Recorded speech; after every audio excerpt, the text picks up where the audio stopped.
சென்னை அண்ணா பல்கலைக்கழக வளாகத்தில் மாணவி ஒருவர் பாலியல் வன்கொடுமை செய்யப்பட்ட சம்பவம் ஒட்டுமொத்த தமிழ்நாட்டையும் உலுக்கியுள்ளது. இந்த சம்பவம் தொடர்பாக ஞானசேகரன் என்பவரை போலீசார் கைது செய்துள்ளனர். கைதானவர் திமுகவை சேர்ந்தவர் என எதிர்க்கட்சிகள் விமர்சித்து கண்டனங்களை தெரிவித்து வருகின்றன. அதே சமயம் ஞானசேகரன் திமுக காரர் கிடையாது என திமுக அமைச்சர்கள் தரப்பில் விளக்கம் அளித்து எதிர்ப்பு தெரிவிக்கப்பட்டுள்ளது. இந்த நிலையில் பாஜக தலைவர் அண்ணாமலை மாணவி பாலியல் வன்கொடுமை சம்பவம் தொடர்பாக பேசும்போது திமுகவை கிழித்து தொங்கவிட்டார். பாதிக்கப்பட்ட மாணவியின் தகவல்கள் எப்படி பொதுவெளியில் கசிந்தது என கேள்வி எழுப்பிய அண்ணாமலை நீதி கிடைக்கும் வரை செருப்பை அணியப் போவது கிடையாது என்று கூறியுள்ளார்.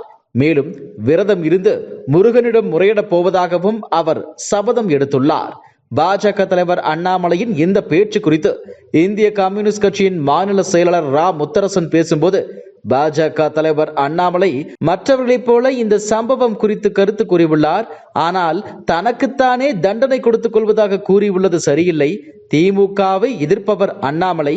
எனவே அவர் இந்த சம்பவத்தை கையில் எடுத்து நூதன முறையில் தனக்குத்தானே தண்டனை கொடுத்துக் கொள்வதாக முரட்டுத்தனமாக பேசியுள்ளார்.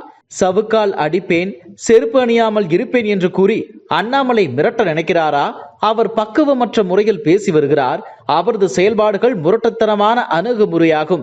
ஆளும் கட்சிக்கு எதிரான அவரது அணுகுமுறை சரியானதல்ல. பாஜக தலைவர் அண்ணாமலைக்கு லண்டனில் இதைத்தான் சொல்லிக் கொடுத்தார்களா என கூறியுள்ளார். பாஜக தலைவர் அண்ணாமலை மாணவி பாலியல் வன்கொடுமை சம்பவத்திற்கு கடும் எதிர்ப்பு தெரிவித்து வரும் நிலையில் தற்போது தன்னைத்தானே தண்டித்துக் கொள்வதாக கூறியிருப்பது தமிழக அரசியலில் புயலை கிளப்பியுள்ளது. இதுபோன்ற செய்திகளை மேலும் தெரிந்து கொள்ள எங்களது யூடியூப், ஃபேஸ்புக் மற்றும் ட்விட்டர் ஆப்களை சப்ஸ்கிரைப் செய்யவும்.